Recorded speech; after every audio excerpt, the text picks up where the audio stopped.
Let's do this.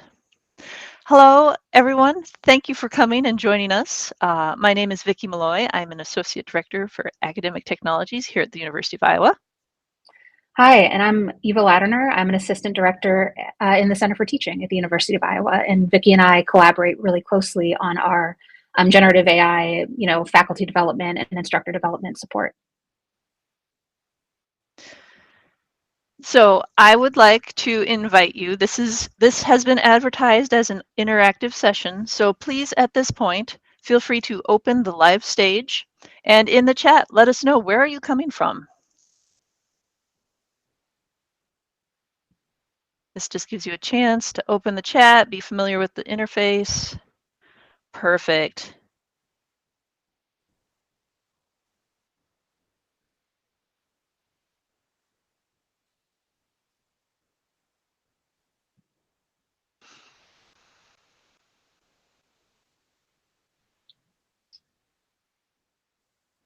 I see some familiar names, some usual suspects. So thank you all for joining us. So to give you just a little picture of what we plan to do today, we're going to begin by discussing some challenges that Vicki and I have faced in trying to develop, comprehensive support for instructors around AI. But the meat of this session is really dedicated to this framework that we've begun to develop for what we're calling kind of comprehensive instructional support, or a way to think about how to develop support for instructors that supports instructors at every context, at every level of kind of expertise and comfort. And then we're going to give you all a chance to kind of map your programming or do some reflection on where your programming is fitting into this framework and identify gaps and opportunities as you see them. And if we have a time, we can do a little bit of planning.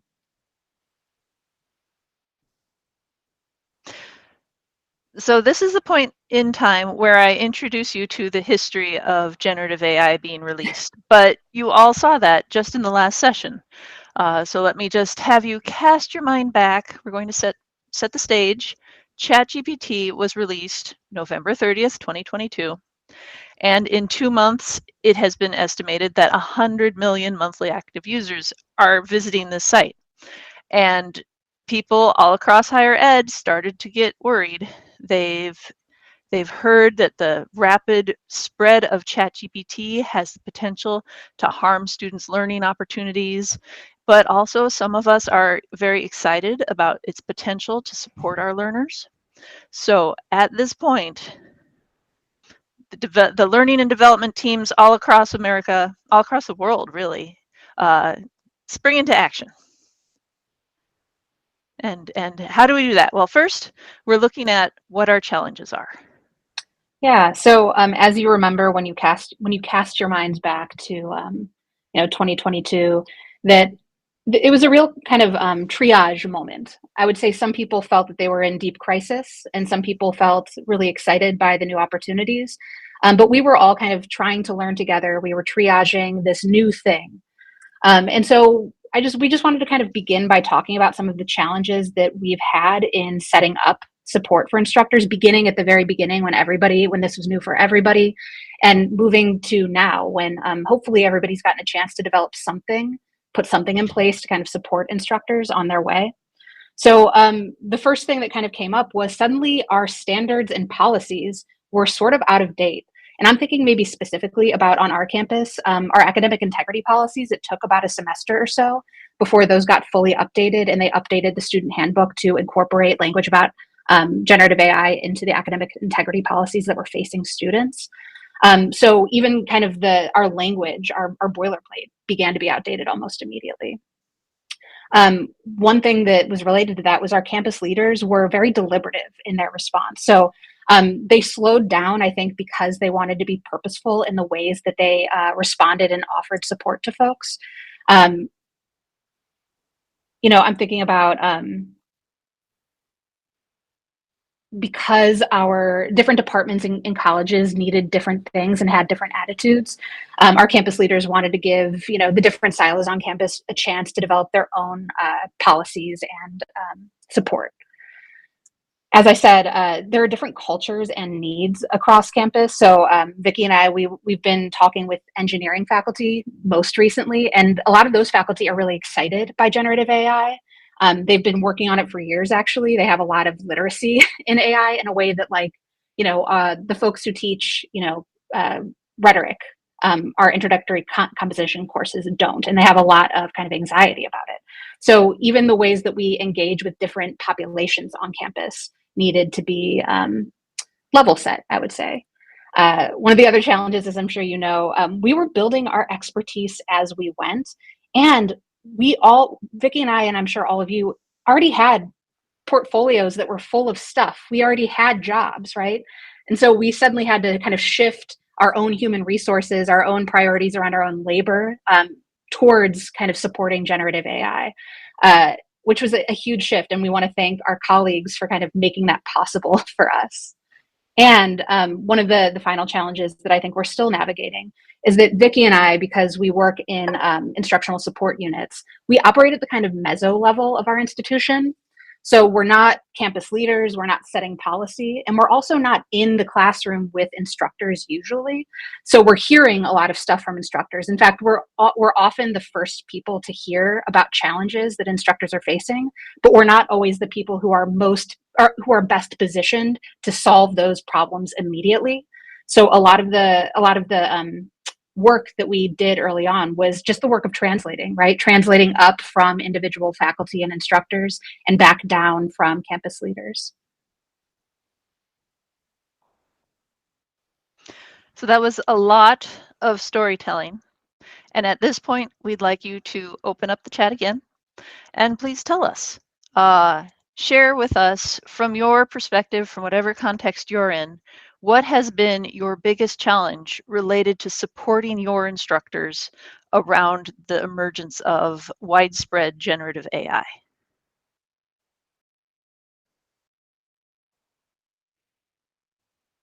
Or I guess you don't have to pick the biggest. You could pick one of the smaller ones, especially. One that's on your mind right now.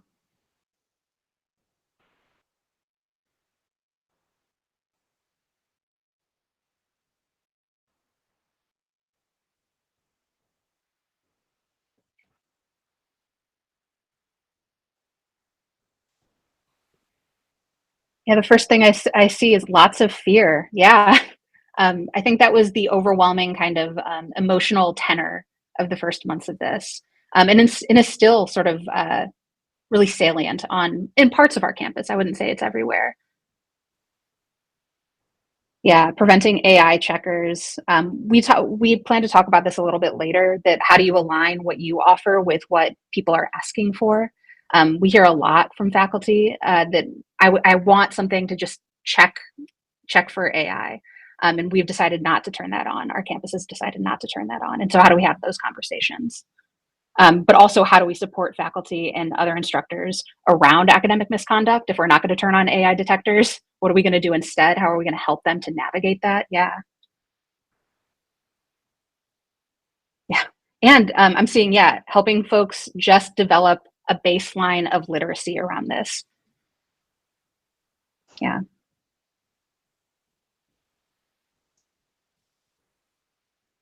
Yeah. All of this stuff really resonates with us. And if you're unfamiliar with the interface, I'll just say that you can thumbs up people's comments if you see something that resonates with you as well. Okay. Well, feel free to keep popping things in the chat as we move along.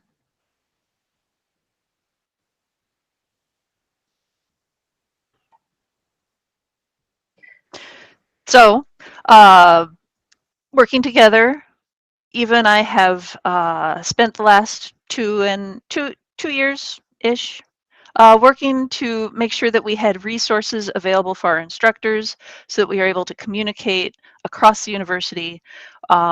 Before our spring 23 semester started, we had already published a page called the Artificial Intelligence Tools in Teaching. This was our page that we had posted before the spring semester started. We felt that there was a call for help, assistance in figuring out what to put in the syllabus for that semester. I'll put that link in the chat. You can just save that for later. This is just one example. Everybody now hopefully has gotten this far, that they've given people something to work from to start thinking about what spectrum of AI. Is it a hard stop, complete no AI, or are we allowing increments, certain scenarios where AI is seen as a teaching tool, or is it more of a laissez-faire? Especially if you are teaching about AI, are you encouraging your students to use AI in the classroom? So we grew strong. We grew strong. And part of that growing strong was building comprehensive support. So your campus is probably different from ours in a bunch of different ways. And so we don't want to offer just a bunch of kind of decontextualized examples that you can pick up. Instead, we're trying to offer kind of a framework or principles that can help guide your thinking as you develop your programming in a way that is responsive and specific to your context. So Vicki, do you want to talk about principle number 1? Principle number 1. So principle number 1 is collaboration and partnership. Now, Eva, we didn't discuss. Do we talk about the principle here, or do we go forward on the slide deck? I think we can say something about each of these and then we'll go forward. Okay, so principle number 1, I get the best one. It's collaboration, it's partnership. Even I actually don't work under the same umbrella. I'm in the IT field, and Eva is part of the Center for Teaching. But we are together in offering workshops and documents and collaborations. You can find partnerships across campus. You might find it in a student support unit, or possibly in whatever area of your college or university is focused on academic integrity. Reach out to these people because they are fighting the same fight. They are encountering the same challenges that you are. Yeah, and many hands hopefully make light work. That's not always true, but no single person has all of the expertise needed. And no single person can do a lift like this themselves. So the more people, the more expertise you can bring into the room, and the more people you can kind of get working on this and be networked together working on this. So you're not just individually reproducing things in your individual silos, the better. Principle number 2 is context matters. It's not a one size fits all solution. There's never a one size fits all solution, especially around something as complicated as generative AI or as complicated as a research university. Different parts of our university have very different attitudes and needs around AI, and different faculty and instructors in those departments have varying levels of kind of literacy and confidence. And so those stakeholders and partners need different things from us. And so part of comprehensive support is also building support structures for those different constituencies.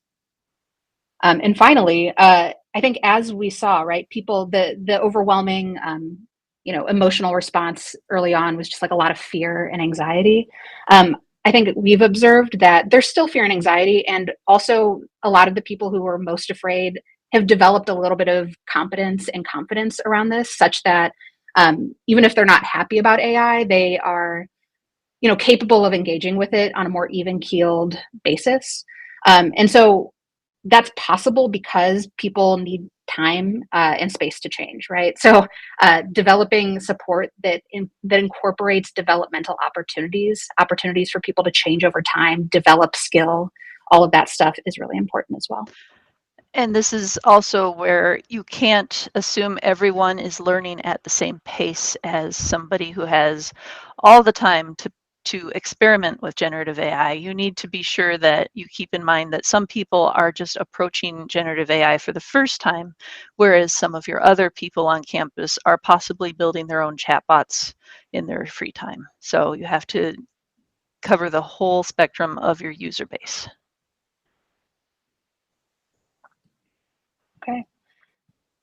So this is a list of some of our partnerships. I'm sure we didn't capture every partner that we've ever worked with at Iowa.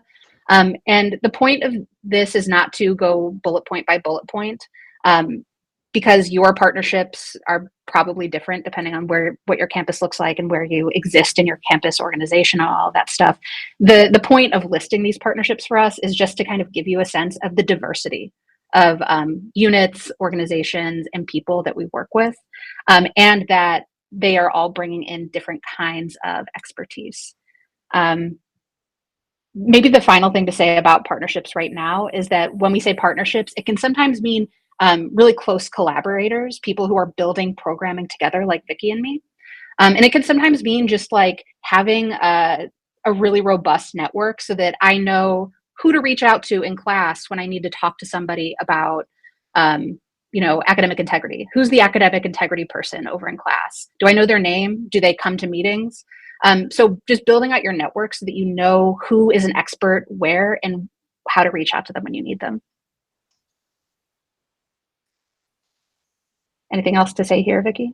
I was just starting to put in the chat that I wanted to explain the acronym that CLASS at the Mhm. University of Iowa means the College of Liberal Arts and Sciences. Um, yeah, that's great. And the next Okay. slide we've got. Nope.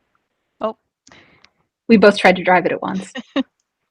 so at this point, we'd like you to reflect and think about your university or your context and who could be your partner. Who is somebody that maybe you hadn't thought of until today that you might want to reach out and say, how's it going? How about this generative AI thing? Um, and depending on who it is, you'll probably get a different, very enthusiastic or energetic reaction. So let's see in the chat. Who have you not thought about talking to until just now?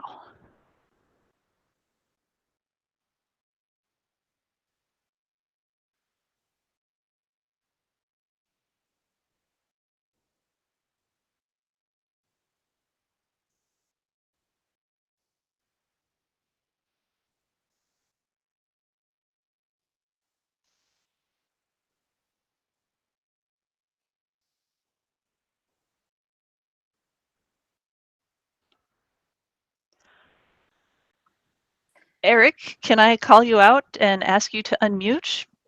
Cultural centers. That's amazing. What kind of conversation did you have?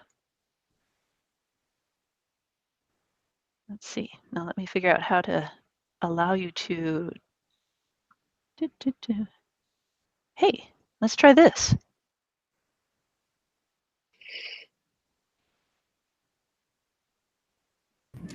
Okay, we can try. I haven't done this yet either. I can hear you. Can you? Yep. Okay. Yeah, we had a conference yesterday to talk about collaborations across a couple different units.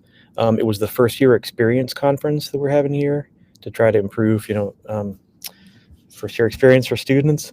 And one of the sessions was they invited all the different cultural centers to come and talk about what they do.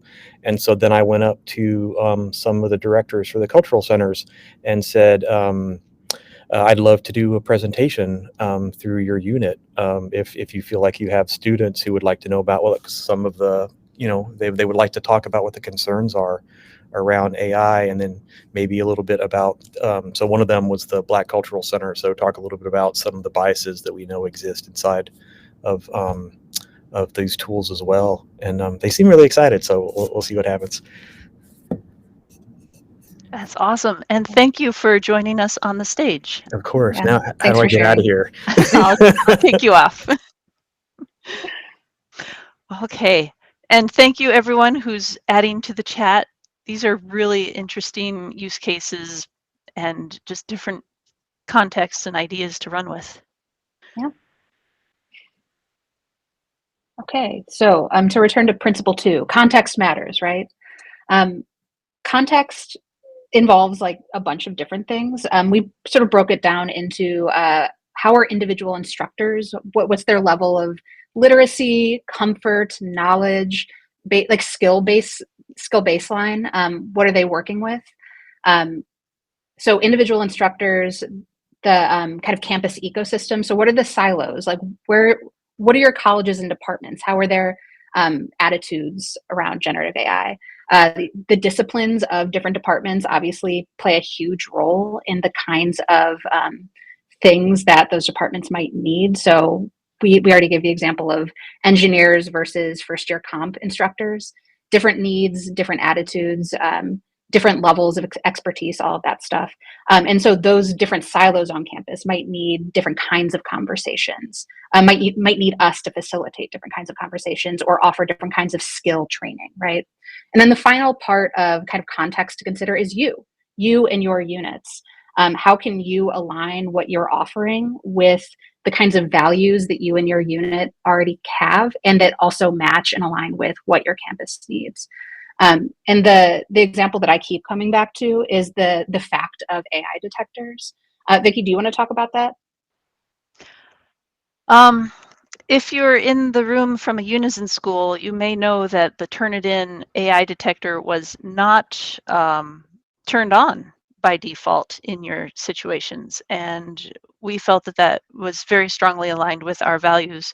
And when our instructors come to us with a demand for an AI detector, we take the time to have the conversation to say AI detectors are not foolproof, they're not 100%, and with the false positives, you could very potentially accuse a student who has not cheated and ruin that learning relationship.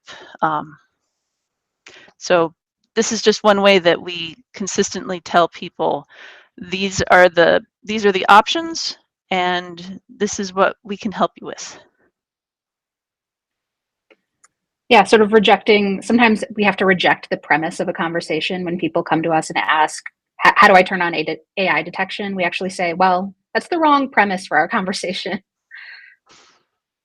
So yeah, considering your context and thinking about all of the kind of stakeholders of that context, including you and the instructors and your campus ecosystem. And as an example of this, this is a big chunk of our current programming. We tried to kind of organize this along a spectrum from like asynchronous individual stuff up to more ecosystemic. We didn't organize it fully that way. And I don't know how much we want to go through and talk about each of these because in a few slides, we're going to map this out and give you a chance to think about how you might map your programming as well. But is there anything specific you think we should say right here, Vicki? I'm really anxious to get to the map because Okay. that's a really nice visual of how our programming has become comprehensive. Yeah. The only thing I would say here is like each of these bullet points, they address slightly different audiences or niches or needs. And their kind of their purpose is slightly different. So the point isn't that we're reproducing the same thing over and over again in different formats, but that we're trying to build out new formats that address new needs as they come up. And finally, principle 3, make it developmental. Don't set it and forget it, right? AI is emergent. So you can't just rest on your laurels. You're always going to have to be kind of responsive and flexible. But also that change isn't linear, and especially individual attitudes and skill sets, they don't develop linearly.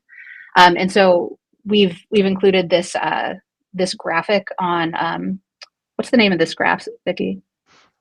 A diffusion of innovations. Yes, the diffusion of innovations. And so, you know, we experienced some folks who, when generative AI dropped, they were the innovators. And at this point, I would say a big part of our campus is in the top part of the bell curve, somewhere in the early majority to late majority stage. But we still have some late adopters that we're trying to get on board. But the point is that different people develop and pick things up at different rates. So offering programming that kind of helps anybody on the spectrum of that bell curve will make your programming comprehensive. And that we've already discovered that people who have engaged with some of our early programming are becoming our partners now. They've developed enough expertise or they've developed an identity as an early adopter such that we know we can point to them or tap them when we need a partner for something. And I should be clear that just because they've engaged with the programming doesn't mean that they all love AI. You can look at the technology and say, Thank you, but this is not for me. I'm aware of it. I'm aware of its affordances, and I've decided that for my context, I need to encourage my students to learn their foundational skills before they engage with AI. Yes. Yeah. Okay. So we've sort of taken what's here and we've put it on a map to try to kind of visualize where our programming is landing. So the way this matrix works is from left to right. We've organized it from one-off sessions, like a one-off consultation or a one-off workshop, all the way up through ongoing communities, conversations, people that you have ongoing contact with in some way. And then on the vertical axis, we have kind of at the bottom individual intervention. So when you're working with individual people, individual stakeholders, and up at the top, larger stakeholder groups. So that could be that could be your entire campus, but it could also be like specific departments or colleges or specific populations within your institution. The green represents things that we have ambitions towards that we have not yet had a chance to build out. So, in the future, we would love to be able to support instructors doing scholarship of teaching and learning scholarship on generative AI. We would love to maybe produce some asynchronous training modules or some student focused modules. We haven't gotten there yet. But a thing to say about this is like, your chart or map would look different than ours for a number of reasons. But it's probably a good idea to try to represent, different parts of this matrix. Maybe you don't need to catch all four quadrants equally, but making sure that you're offering something for everybody. This is one way to kind of visualize how you can do that or identify gaps when you don't have it.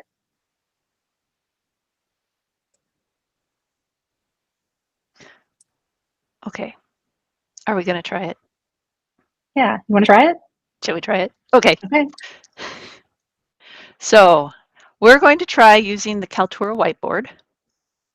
On your screen, you should see the chart with all of our activities removed. And if you see the toolbar with the T, that is your textual tool, feel free to add something that you're doing, or if you want to switch the ink to a green color, something that you're hoping to do. And we'd like to see how you would fill this map out. And if this doesn't work, we have a backup. So.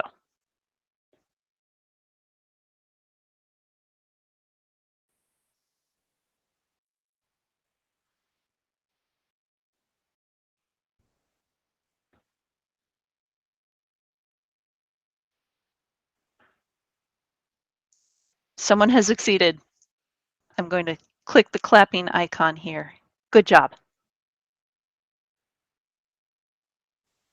Somebody's asking about what were the colors. So in our matrix, we made black represent the things that we're already doing, and green represent things that we have ambitions to do, but we haven't gotten a chance to do yet.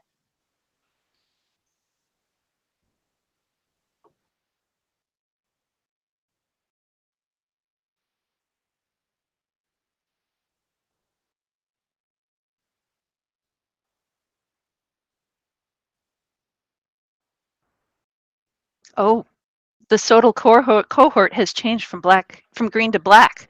I think this means it's running. That's wonderful.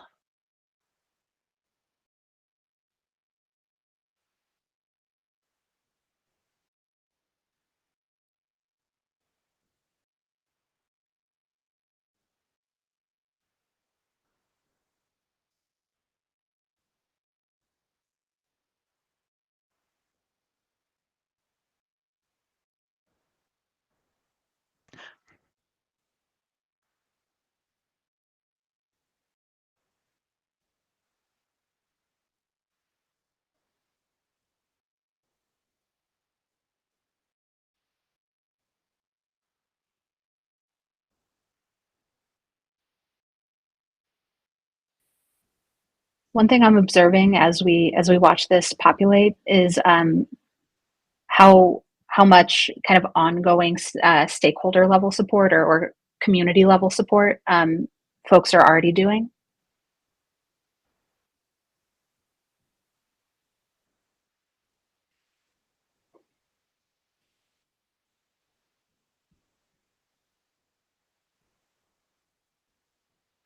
Create an office of AI. Man, yeah.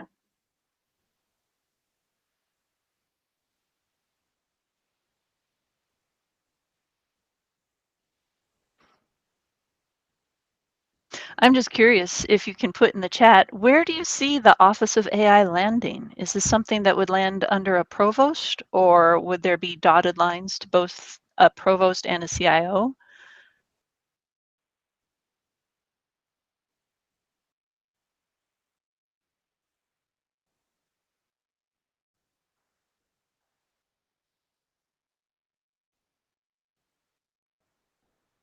Oh, Eva, do you see the integrate AI into assessment workshops?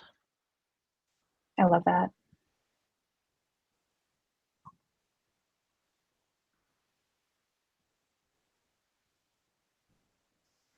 I'm getting so curious to hear about some of this stuff. So if any of you are also curious about specific things that you're seeing on the board that you'd like to hear more about, feel free to drop it in the chat. Like I'd love to hear more about the AI literacy modules, or I'm seeing a thing about show and tell. I would love to hear more about that. So if you're interested, drop it in the chat, and if somebody wrote one of those, maybe you can answer.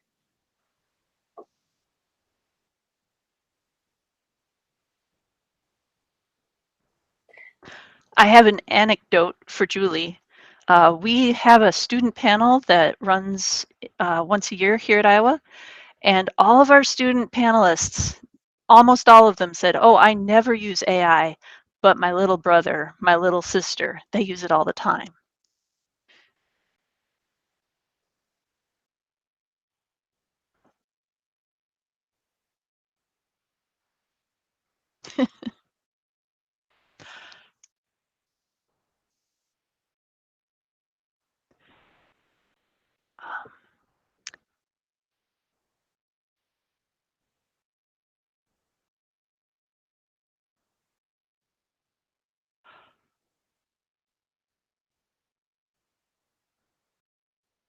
Okay, we really have to cut people off. Yeah, I'm seeing a little less activity on the board, so maybe we could take a picture of it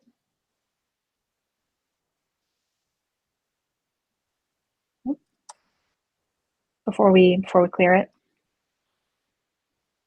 Picture, and also we're recorded, so we should be Yeah. okay. Go ahead. Okay. So I heard that the board was a little too crowded. We were a little worried about that. We decided to try it. Um, Part of this was to get to see what other folks are doing, and if you have a cool thing that you're doing or want to do, please drop it in the chat, even if you couldn't get it on the board. But also, part of this activity was sort of a reflective moment for you. So you could. Whoop,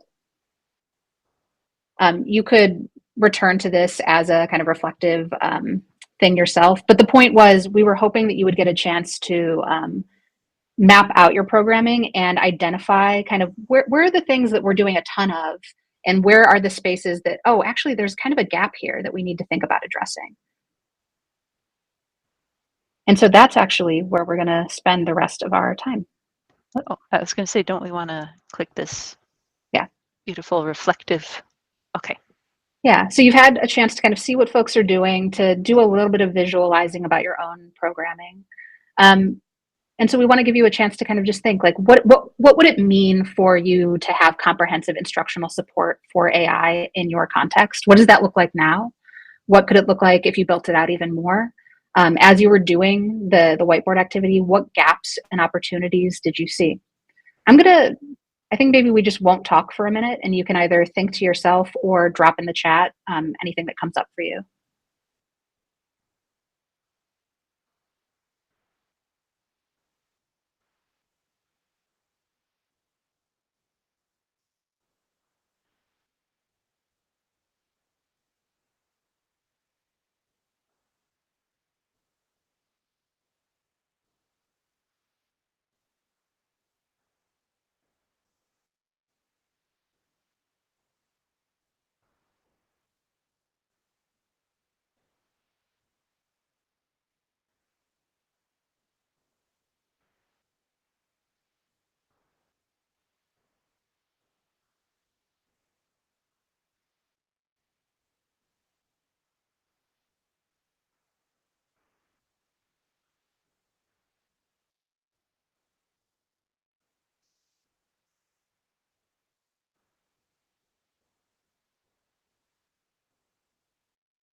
It's like 10 more seconds.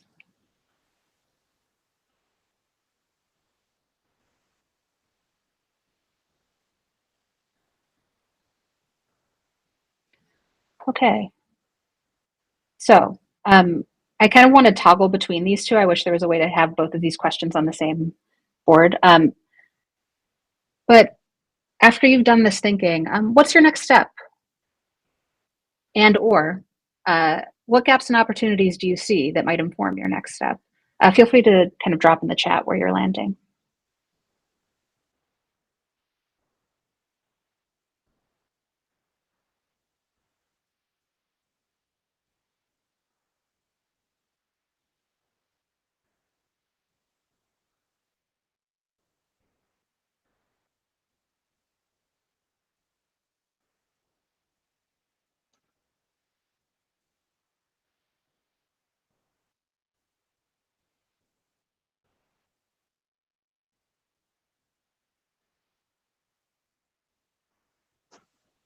We have so many next steps. I feel like there's like a dancing metaphor that we keep shuffling because we have so much that we have to do, that we have to re-examine policies and run faculty groups and create documentations and do things like student panels. This is really great. I'm struck by Eric's comment. One idea is to go department by department. That it's definitely a thing that we've observed, that it's often more useful, especially in kind of one-off workshop sessions, if the workshops are being hosted by a specific department or a specific college, because all of those instructors sharing a kind of disciplinary background, or teaching practice that looks more or less the same, makes it easier for them to have kind of deeper conversations about how AI will impact their teaching practice, rather than kind of spending a lot of time up here in the conversation. The And problem is, oh, go I ahead, was Vicky. going to say, and at the risk of sounding obvious, even though they're all in the same department, does not mean that they will have a uniform view of generative AI. One of the very first departments that Eva and I visited was our School of Communication and Journalism. And that was a room that was divided in half. Yeah, absolutely. But the problem with going department by department is it's not super scalable or sustainable, especially if you're only one person doing this kind of work. So trying to kind of thread that needle of sustainability and making it as useful as possible, it's a challenge. I'm seeing stuff around building partnerships and communicating with more partners, getting more in touch with students. I think that's some room. That's a place where we also have room to grow.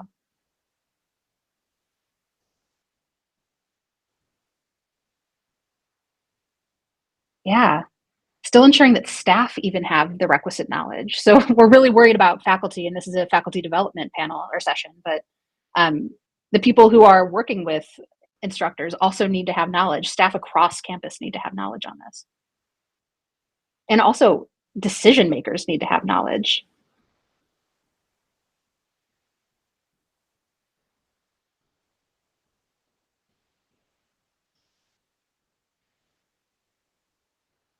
Yeah, absolutely, Eric.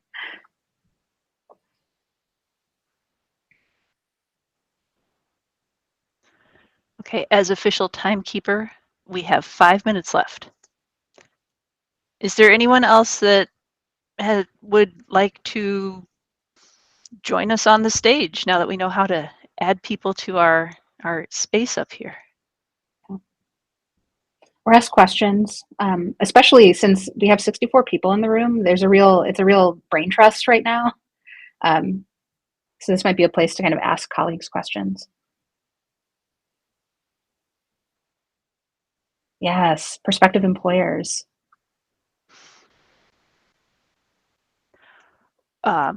Eva and I got some prospective employers through the wonderful work of the employment office at the College of Engineering.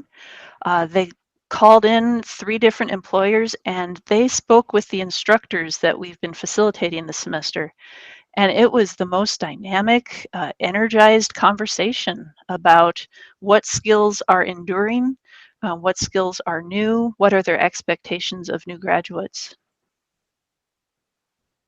Yeah, so that was actually it's a partnership that we didn't list on the slide, but I think is a great one to add is Career Center folks.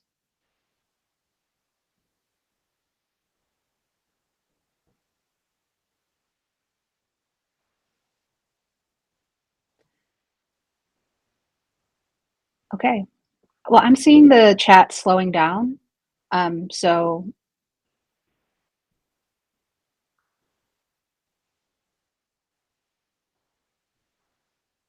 yeah. I'm seeing a question in the chat. I'm wondering how folks are talking with faculty about how to address the fact that students don't want to get in trouble when they aren't cheating, but they're being suspected of using AI. How do you talk with faculty about how to address this with students?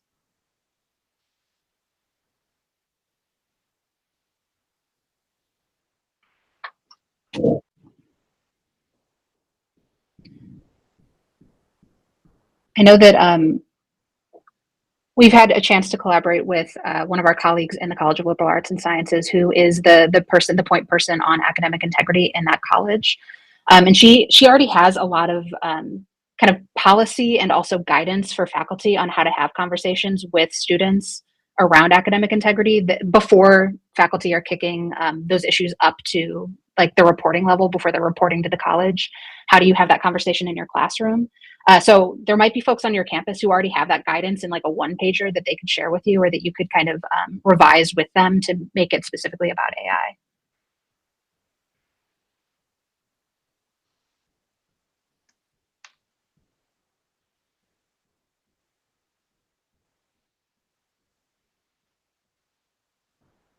Yep. Um, Thank you everyone for being here and for sharing your knowledge and your questions in the chat.